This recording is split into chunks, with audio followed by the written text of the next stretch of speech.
怎么了？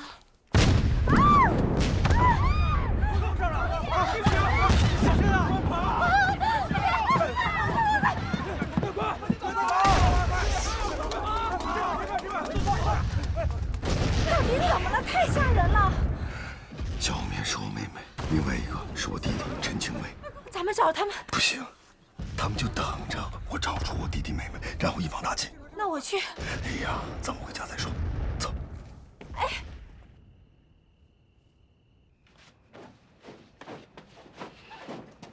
哟，你看你试试。没事没事，自己来。阿芳，你说弟弟妹妹现在在干什么呢？我不知道弟弟妹妹干什么呢，我就知道啊，找到他们你就长大了，都敢不叫芳姐了。阿芳也是你叫的。妹妹怎么就成了唱戏的了呢？好在你爱听戏，有看戏就不愁了。可是弟弟是干什么的呢？看他穿着还算是得体，应该是没吃什么苦啊。不对，他坐的是散座。没有钱？行了，别想那么多了，找到他们以后就别让他们再受苦了。明天啊，我得见上他们一面，一天我都等不了了。可是怎么见？阿芳，你得帮我个忙。叫芳姐。谢谢芳姐。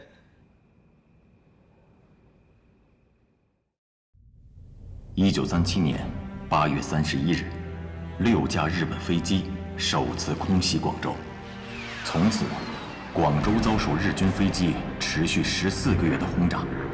据广东省空袭损失统计表资料记载，这一期间，日军对广州投弹2630枚，炸死1453人，受伤2926人，毁房2004件。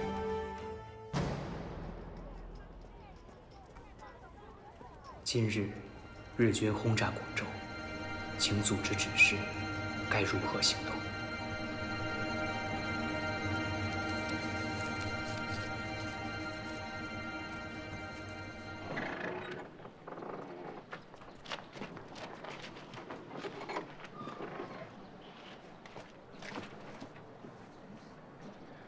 我到南路药房去盯生意，你去各大戏院转一转，检查一下海报上有没有印上合集的广告。好。叫个车，别舍不得。知道了。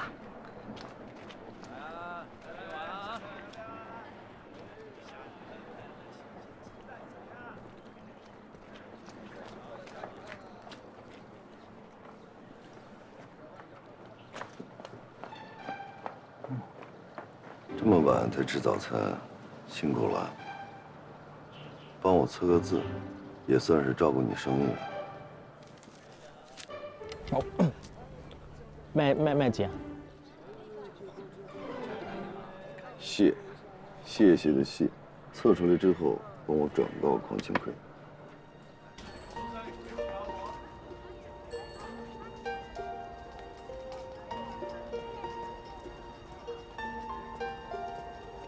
丽香，小妹，大哥，快下来！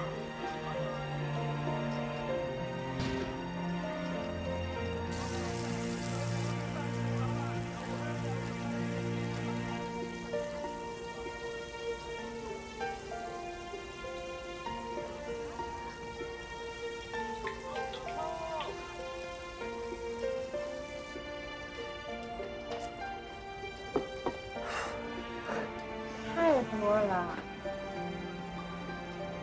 你什么时候学的？会做这么多好吃的？二哥哥现在是个厨子呀，好好吃啊！好吃啊！嗯，多吃一点嗯啊。嗯。小妹最喜欢喝的荷兰水。你还记得？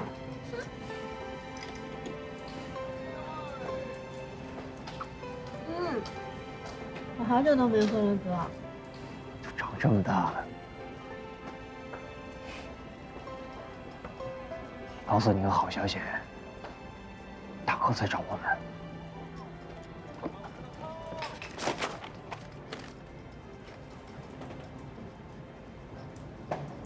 真的是大哥，他用的还是我们以前的名字。他怎么开生药铺了？他什么时候干的这个？你怎么上了大戏，我怎么当了厨师。从咱们兄妹3人跳下船那一刻开始，命运就已经由不得我们了。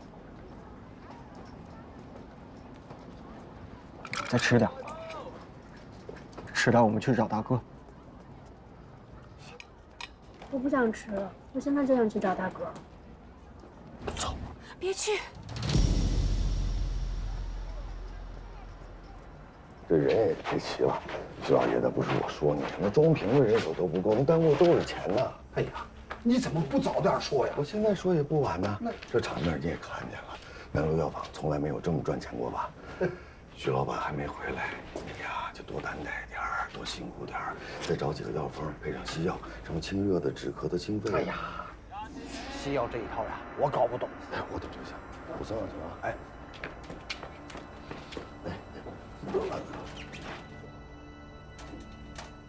走了，哎，慢点啊！哎，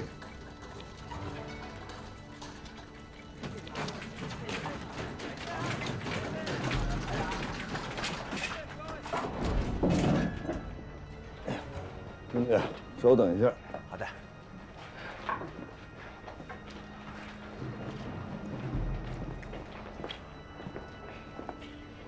跟了我一路了，要不然进去喝杯茶。那行，我快去快回。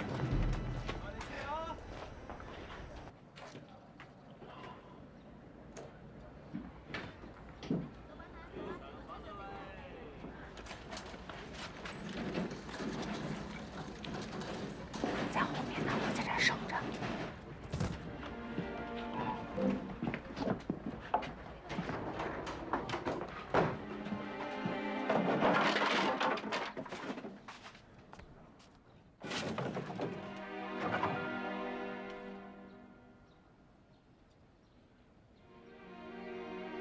如果前面来人，你们从哪走？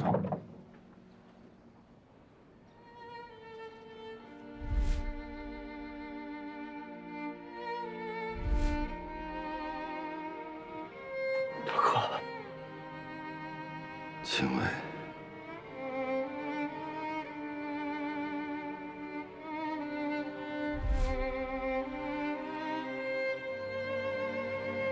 小梅。大哥，终于找到你们了。这么多年，找了那么多地方，以后不分开了。大哥，真的有人到现在还想追杀我们吗？就在前面。那我们可以找警察把他们抓起来啊！我们的仇人就是警察。我报仇时少了。这到底是怎么回事啊？报上的寻人启事不是我登的，他们就是想把你们找出来，一起杀了。所以，今天的冲锋绝对保密。我有个朋友写了新闻，马上要登报纸了。哪个朋友？哪家报馆？什么时候？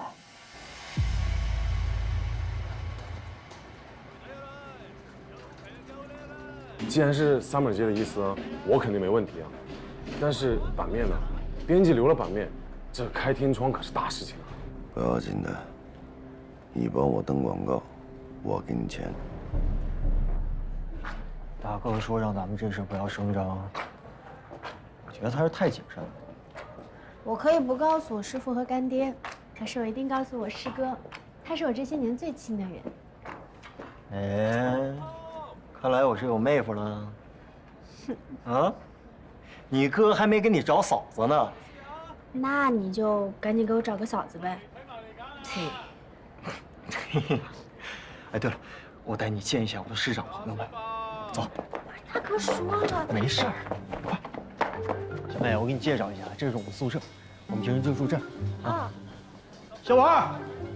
哎，陈卫，哎呦，你小子还知道回来啊？这位是？我找到妹妹了，这是我妹妹，立夏。这是麦哥，我们后厨大河王，平时对我特照顾。谢谢麦哥照顾我哥哥。哎，太客气了，恭喜恭喜！你什么时候回来？这3灶一直给你留着呢。哎呦，我先去跟黄师傅他们打招呼。好，好，那你先去啊。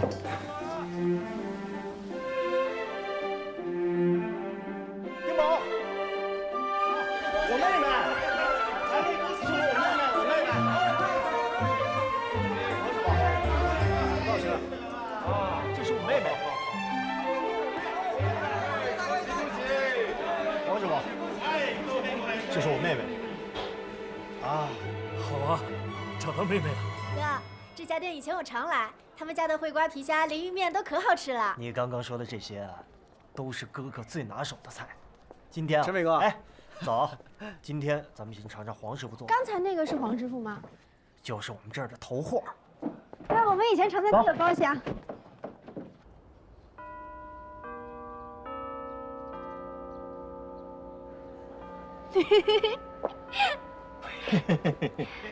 哥，啊，阮非洲说我们兄妹通过这出戏相认是个好噱头。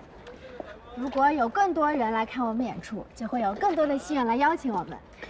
这个呀，就像我们做菜一样，只要能说出故事的，它都是加分的。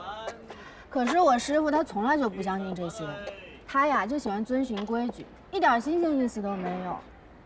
哎，我昨天不是唱了《大刀进行曲》吗？他马上就走了。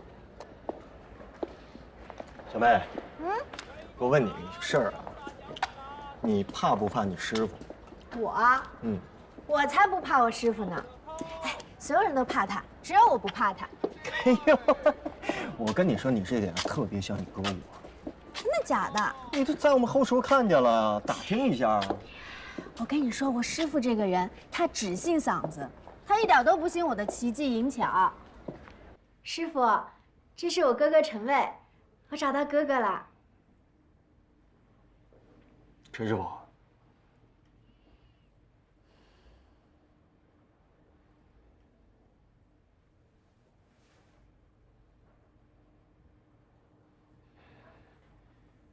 谢谢你一直照顾我妹妹。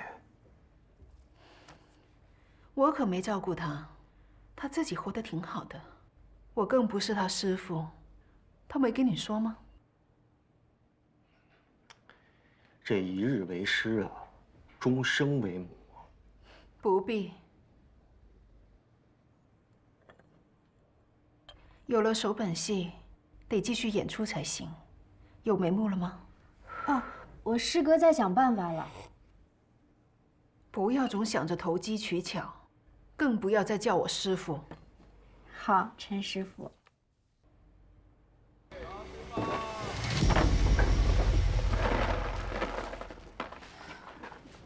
就这么大摇大摆的守着大门，走到哪儿跟到哪儿，好像时时刻刻都在说我盯着你呢。也是好事，只要凭我他，反倒安全。那以后你跟弟弟妹妹见面怎么办？你不可能永远都偷偷摸摸的吧？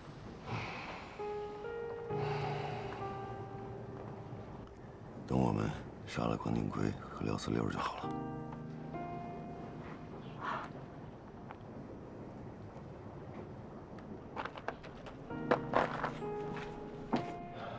我在明面上吸引他们注意，青卫找机会报仇，我会安排好这一切的。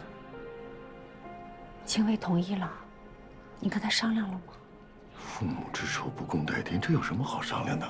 可是你们分开了10年，这10年你们的经历是不一样的。我跟我兄弟亲眼见的父母被杀。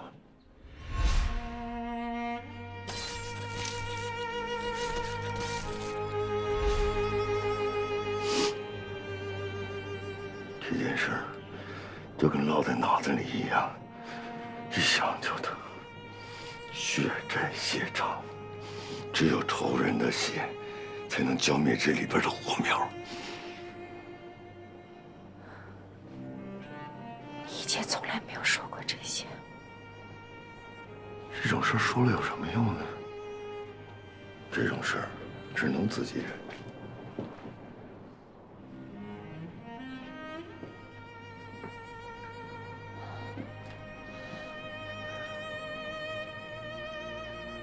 别怪我自己没出息，在这张床上哭了好多回。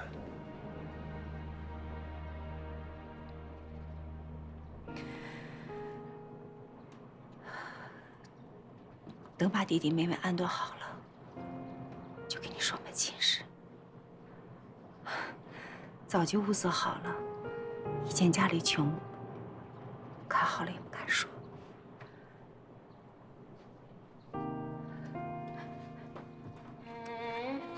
现在咱生意做成了，先把这个事儿给办了。新店咱晚点开。你师傅都等了那么多年，不差这几天。你的终生大事最要紧。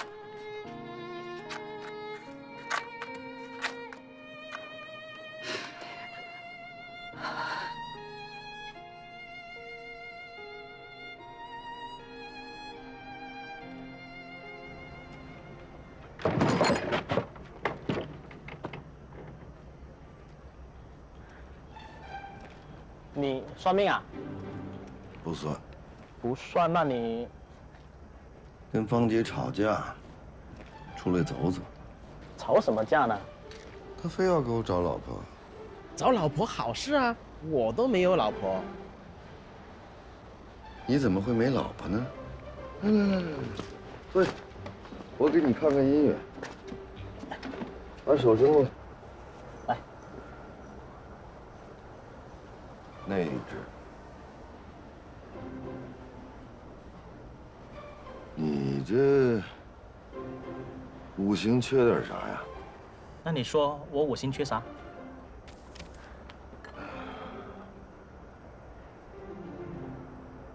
缺德。缺德？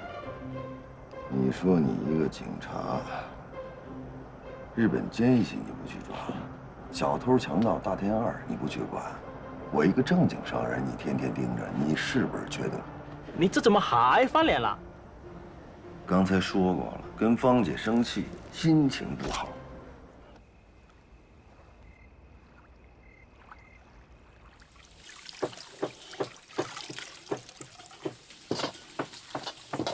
你说。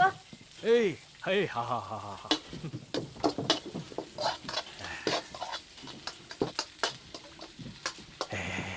来，尝尝。老爹，你给我妹少喂点，还有很多好吃的呢。好吃吗？好好吃哦。你哥可是我们这片最好的厨子。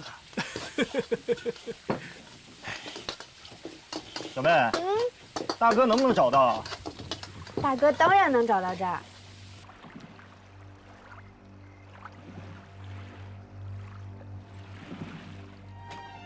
难得我们兄妹三人相聚，我提议先敬父母一杯。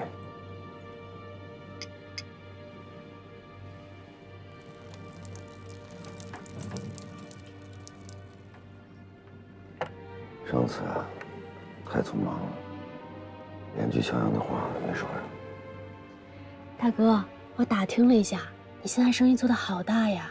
你打听我干嘛呢？万一被盯上怎么办呢？可是他们听说你是我大哥，都可替我开心了。他们是谁呀？你都跟谁说了？我不是跟你说过让你保密吗？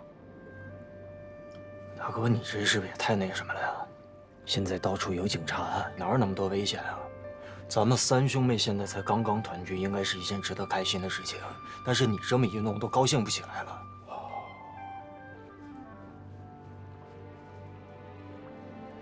这儿呢，我不能待久了。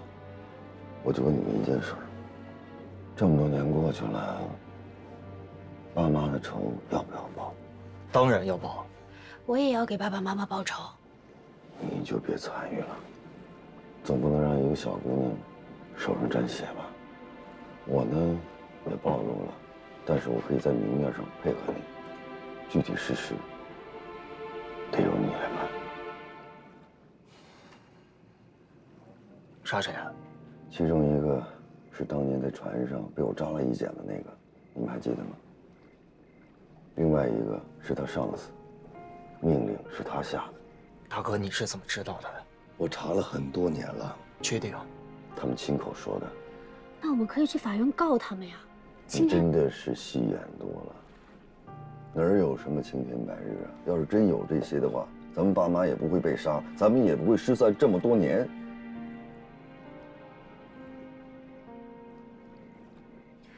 他们为什么要杀爸爸妈妈呀？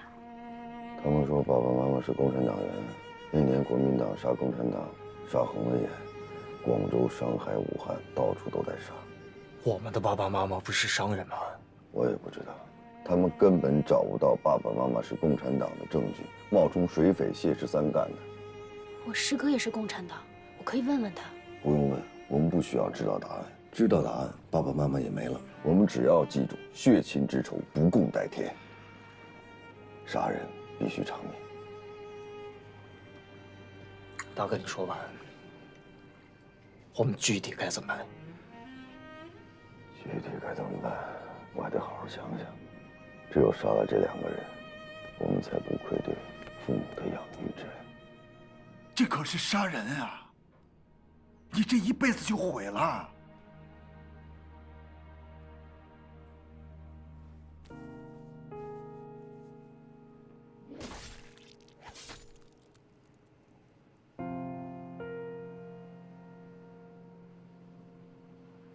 我要替我父母报仇。我跟你说啊，这件事情我绝不允许，我绝不允许。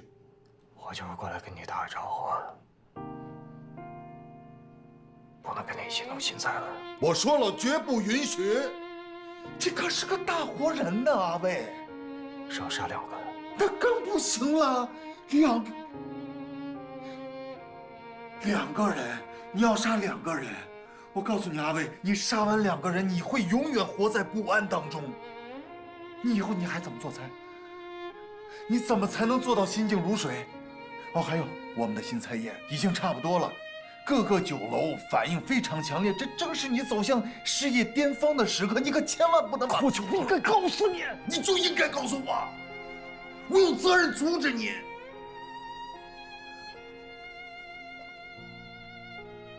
你要是敢破坏我们的事儿，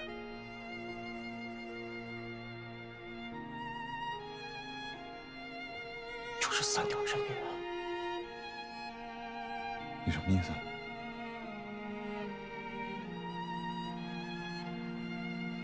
你还要杀我灭口吗？是我们3兄妹的命。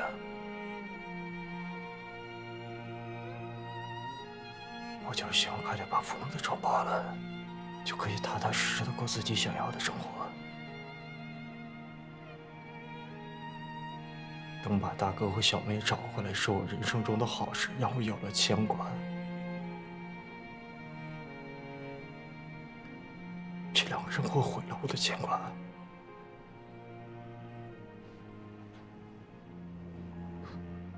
所以，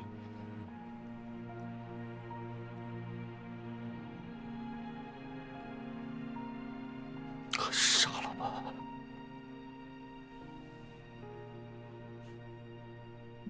你这孩子，哎呀，你怎么这么大杀性啊？杀人偿命。对的呀。不对。不是，我们可以通过政府啊，对不对？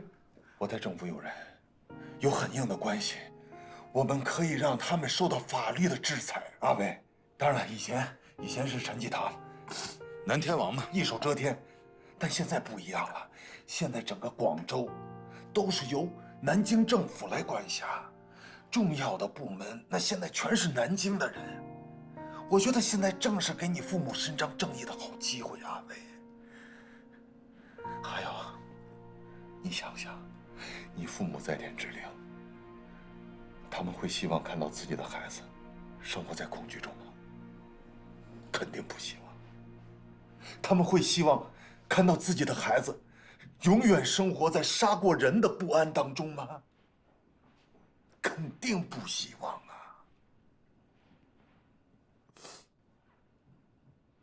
阿伟，阿伟，我也是父亲。我女儿淼淼，你知道，虽然她犯糊涂，被学校开除，但我依然希望她平安，希望她平安顺遂。我跟你说，反正我被人杀了，我绝不允许我女儿用这种方式报仇，绝不允许，好不好？啊？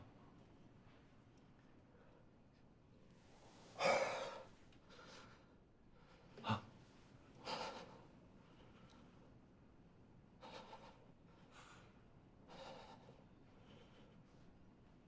不行，我已经跟我大哥商量好了。这事儿你不用管，我去找他说。要管够啊！拿药的排好队。老板，有人进货。人在哪？在那边呢。你去。啊。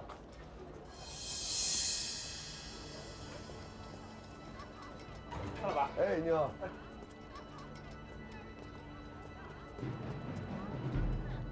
老板，来进药啊！哎，你好，我是阿威的师傅。有事吗？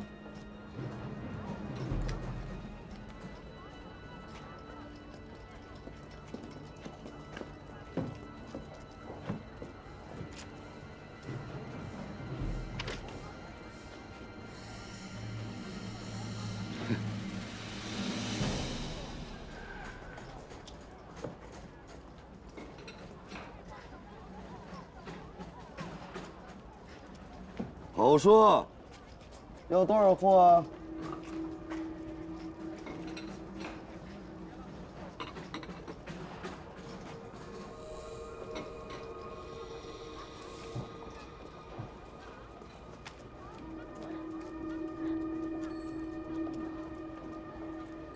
得来，拿箱货给他，快走！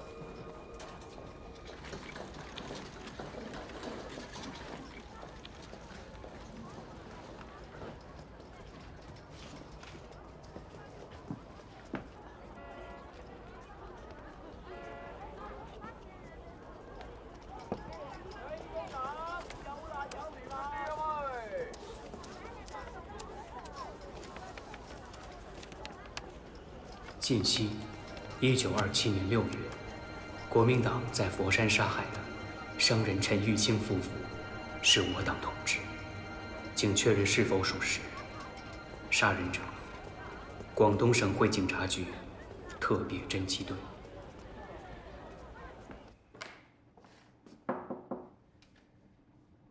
进来。见过邝局长。K 哥，恭喜高升。要跟小日本打仗啊，临危受命，没什么可恭喜的。嗨，打仗归打仗，升官总是好事儿。那您什么时候搬到蓝建辉那屋去啊？不动了，我在这儿习惯了。啊？我就在这儿，一切工作呀也都照旧。陈家那小子怎么样了？我的人日夜盯着他，没见有外人找过他。不行，弄死算了。明白，到时候我亲手弄死他。哎，对了，你高升了，特侦队长这个位子，是不是？我先兼着吧。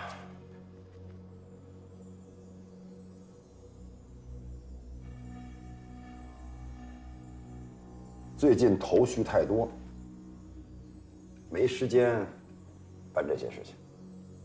哦，好，那我先去了。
芳姐，我去个厕所。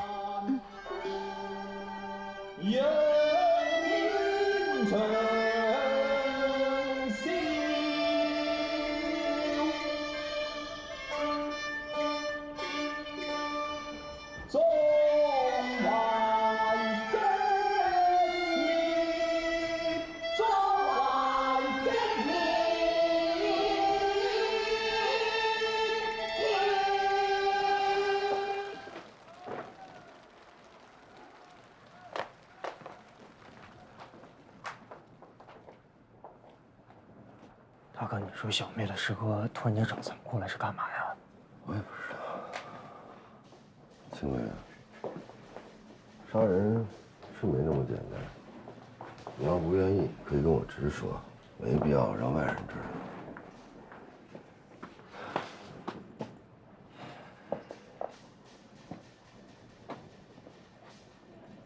老谭去找你了，我觉得他说有道理，所以呢，算了。什么叫算了？我不报仇了吗？君子报仇，10年不晚嘛。今年就是第10年，那就从今年开始算。哪有你什么算的呀？老谭说了，我觉得他说的有道理，所以呢，算了吧。他说的是要找政府的人帮我们。害死爸妈的人，就是政府里的。我求你个事儿好吗？我跟我那芳姐，你们都见过的，打算离开广州，也就个把月。等我们走之后，你要是觉得老谭的关系够硬的话，你再按他的办法做，能答应吗？看在咱们兄弟俩一场的份上。大哥，你跟我说这些话是什么意思？那我就当你答应了啊。是不是在你心里，你觉得我很幼稚？说这没意思。有意思。是。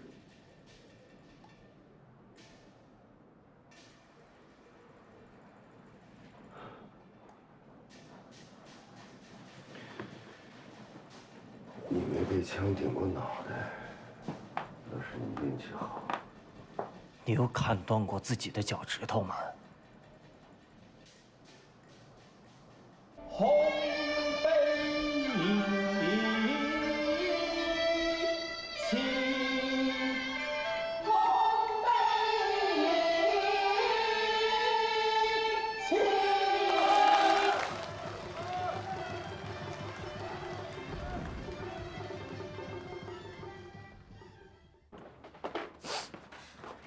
大哥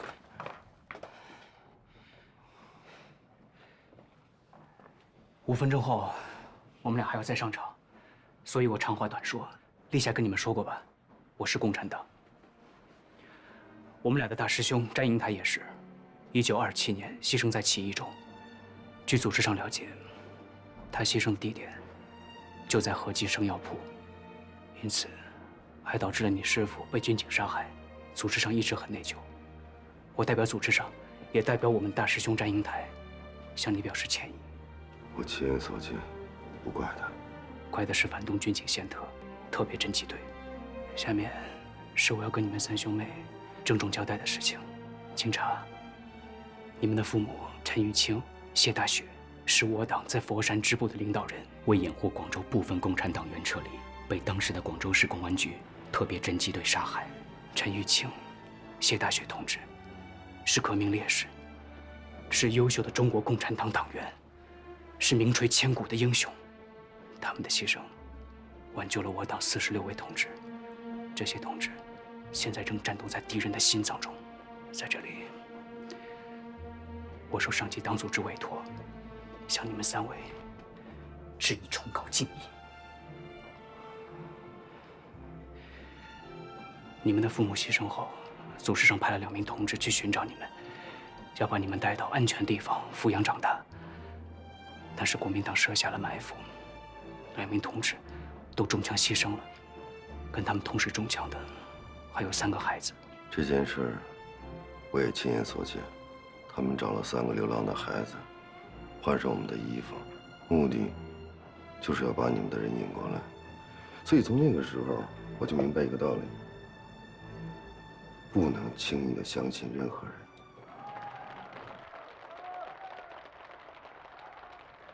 我们要上台了，你还好吗？我先上去称一下，你尽快来。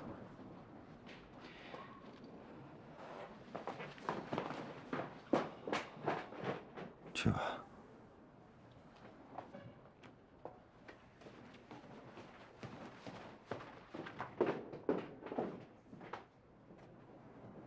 爸爸妈妈是英雄哈！大哥，咱们什么时候为爸爸妈妈去报仇？壮志悲惨无老弱，笑眼可饮空落兄。江从收拾像山河。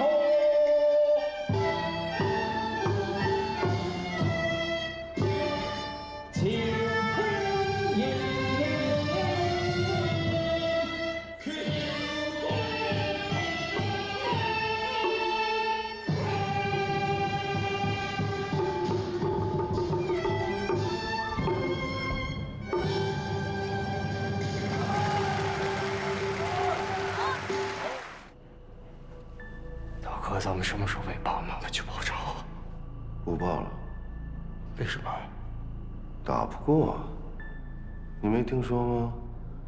国民党打共产党，天大的事儿，我们不掺和。你之前不是跟我说过，你知道是谁杀了爸妈吗？你把那2个人的名字告诉我。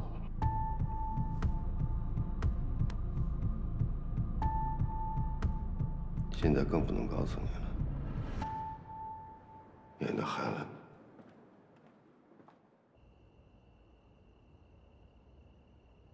你。哎呀，看了第2遍更感动了。哎，你妹妹小红棉唱得越来越好了。阿芳，我想跟你说个事儿。叫芳姐越来越不像话了。好，芳姐，我想娶你。你知道你在说什么吗？我是你芳姐。疏忽，比我大7岁。那也是你芳姐，辈分在这儿呢。我不怕乱了辈分。再说咱俩又没有血缘关系，我就是要娶你，娶定了。我告诉你啊，你再胡说八道，看我回去怎么揍你。那你来呀，你倒是来呀，你倒是打我呀，你来呀。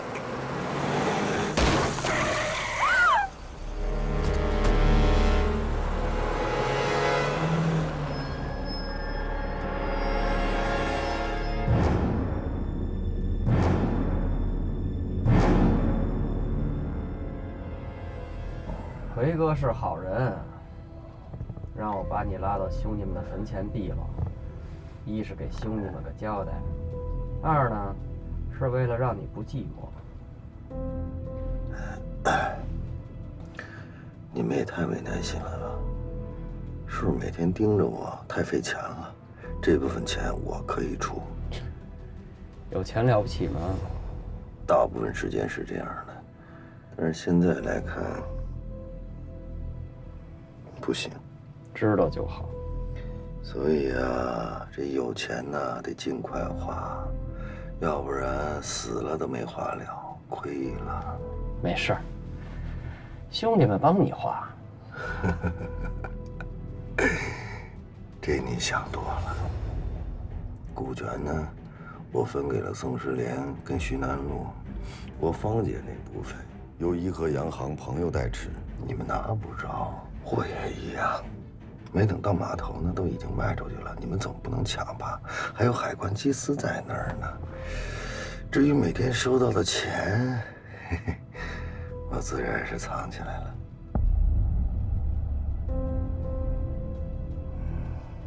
那车是从马路对面过来的，车灯特别亮。是真的，我们当时把车牌号记录下来了。交警说是警察局的车。对，那车速度很快，把那男人直接撞的就给飞起来了。而且不光是我们俩，周围还有好多人，他们都看见了。邝局长，对，我们当时离得都很近。你们离得很近。这是怎么回事？局长，